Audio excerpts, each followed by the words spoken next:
Hi everyone, Martin here from martinsmayhem.co.uk. I hope you're all well. Today we're going to be creating this super simple card, and I kept it really simple because it's just so pretty, using the Bouquet of Thanks stamp set. So this is on page 177 of our new annual catalogue, and you can see it here, and it's with the background stamp. So what I would say is this is slightly smaller, so here's the actual stamp itself, than an actual background stamp.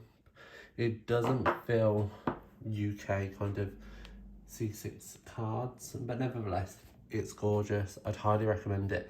It's one of my favourites because I put a little heart there, so I knew straight away I wanted it. So there you go, there's the stamp taker, and let's just crack on with it. Hopefully this card won't take too long because, as I said, it's really simple. I'm going to start by bringing in my trimmer. Now my trimmer already has a piece of basic white in there. Don't know why. Nevertheless, you're going to want a piece of crumb cake cardstock. So this is a standard UK A4. And I'm going to pop that in and cut at 10.5 centimetres because I like to have all my cards top folded. Don't ask me why. Just what I like. And then I'm just going to score at just over 14.8, and then fold that in half. Put that out the way. Where's my bone folder? Just reinforce that score line like so, and then with the remaining piece of crumb cake, so this again is the same size as the card base, you can just score it again, but I'm just going to chop a bit off for the sake of this video. So I'm going to cut a piece measuring 13.8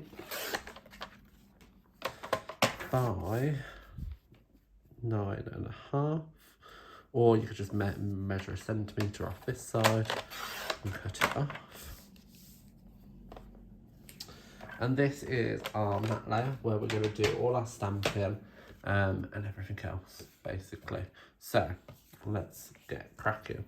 You're going to need that stamp on a block. So I think it fits comfortably on a block E from Stampin' Up. And you're going to need some AliExpress soap ink. So I am going to ink up the stamp like so. I'm just going to be focusing on the top half, kind of ignoring the thank you banner. And the reason for that is because I don't want that banner on there. So I'm going to actually, look, this is difficult to do while on camera. Let me sit down. So I'm going to pop this over like so. I want to get as much of the flower and the leaves as possible, but not that thank you. So I'm just going to stamp that there. I think I might have caught it ever so slightly. I have just there, but you can barely notice it, so it's fine. And then I'm going to ink it up again. Just that top section. And I'm going to flip this round and just stamp again the little leaves. I want it slightly lower. It says you can't see. There, like so. See how that turns out. Slightly bigger gap than I would want. Let me just get a wipe. I'll just wipe this over. Let's pick up all that ink that we don't want. It says. There we go. So there you go. That's kind of the images stamped. It's super easy. And how I'm going to colour these is with our watercolour pencils. So mine are very old, as you can see. And this is selection 1. So there's 2 selections. Let's have a look. Let's give you the right information.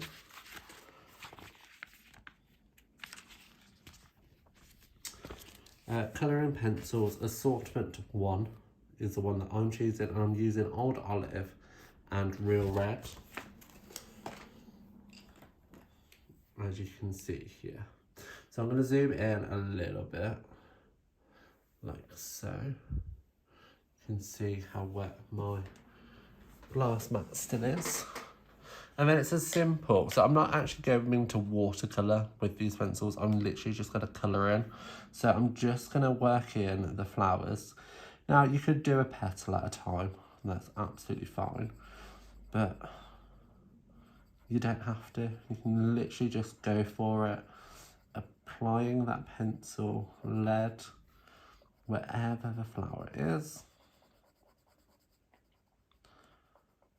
And again, you don't have to be perfect at colouring. You don't need any type of expertise. It's just a matter of getting that colour down where it should be. Flip this round.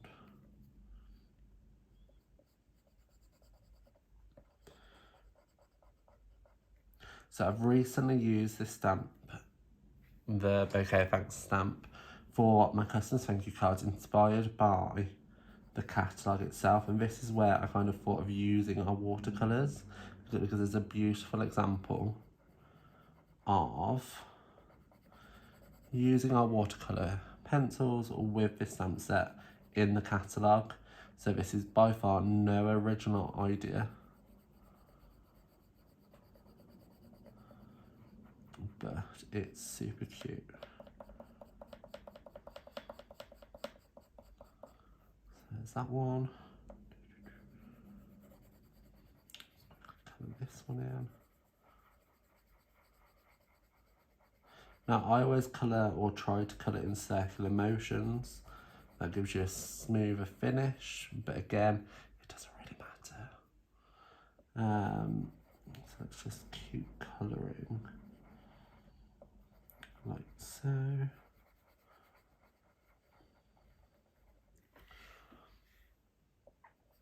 And I'm really, like, what I love most is you don't have to use the watercolours, but I love a vintage style look that this pencil colouring gives to these images.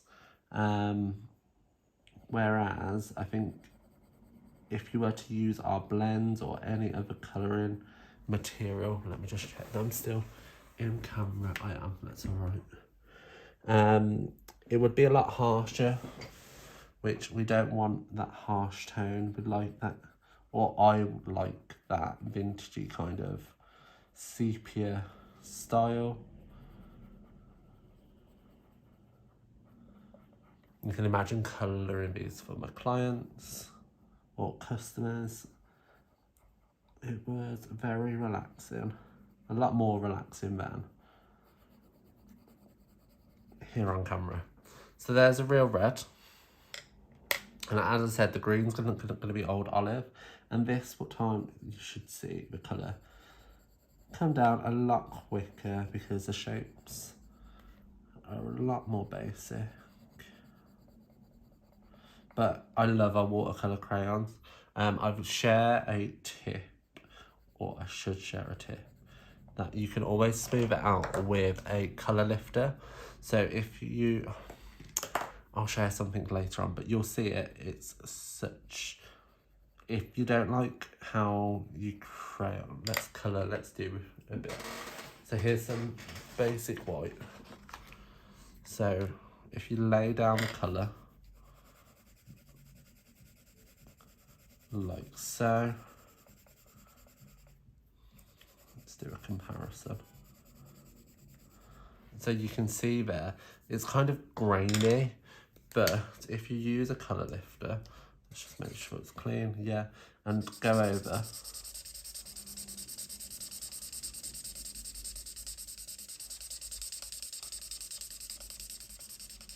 Like so, it kind of just smooths it out, and you can see there, that's what I'm going on about. Anyway, off point and off topic, finish colouring up. There's a little leaf down here. And that's just a little bit of a leaf. Okay, so you can see how quick and easy that was to do. I'm going to use some Whisper White Inker and do a little ink splatter. Now I have if I can get the lid off, he says, oh, without getting it everywhere, a water paint that's already quite saturated, shall we say, with ink. So I try not to use too much. I'm just going to do a little splatter, go over the image, add to that vintagey vibe, like so. And now just to wait for that to dry, which can take a while, just be warned. And I've just put it all over me. Oh dear, thank God we've got a little wipe. Let me zoom back out for you all. And there you go. So while that dries, let's move this out of the way. Just be careful. I have a perfect piece of scrap which measures just under 1/2 centimetre, he says. Let me just check. No, it's 1 centimetre wide, so you could even use the bit we cut off earlier because that's the same size. So let's pop that down. I've took the sentiment from the Peaceful Moments stamp set, and I've chosen You Shouldn't Have, but I'm glad you did. I just thought basically it's the skinniest sentiment I could find at a decent length. That's why I chose it, no other reason, but it works perfectly.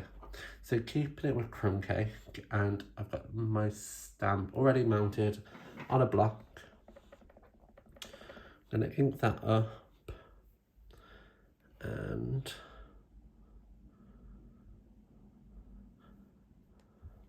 stamp it down. It is that simple, and there you go.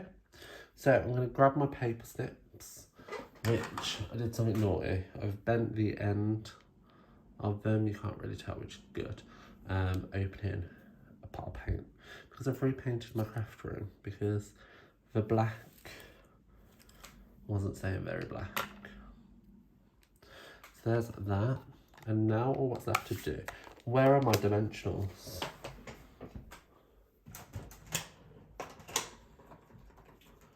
Grab some minis and a big one. Still wet. Just gonna wipe it. If in doubt, clean up after you. There you go. So mini dimensionals and normal dimensionals, you can see here I've chopped away at it.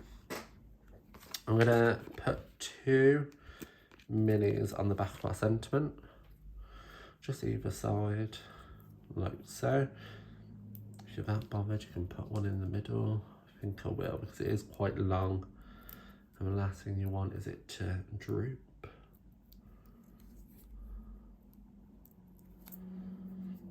And then I'm still being careful because I am aware it might still be wet. I'm just going to pop that in the bottom corner.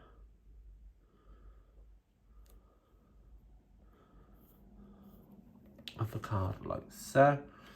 And then I'm going to distress the top corner edge because there's a lot of empty space. I'm aware of it. So I just wanted to give the viewer, or the receiver should I say, something to look at in the top corner. So I'm just taking my bone folder, Stampin' bone folder, and my thumb, running it between, breaking down them fibres. You can go the other way if you wanted to. You can just use your fingers if you want to. That's what I normally just do. And once it's to a certain stage, I just run it back and forth, like so. And then you should see, he says, the fibres come apart. They should just pull, like so. And then all I do is I just curl it over. There's little individual ones. Little cutesy like so, and then stick some dimensionals on the back because I love dimension. Pop one in the middle. Now where did I put my card base? Oh, here it is. And then it's as simple as popping that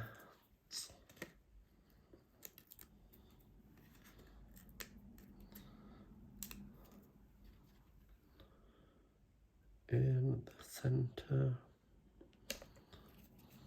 of a card like so. And there you have today's card. So let me just zoom in so you can see. Now you could add more to them, you can take it away. I just really like the fact that it's so plain and so simple. All the products I used to make this card are available in the in the annual catalogue even, and the links to the products are available in the description below, as well as links to the coordinating blog post where you can see plenty of photos of these products. Lastly, give this video a thumbs up, and any questions drop them in the comments below and I'll be happy to answer them. Otherwise, ta-ta for now, bye.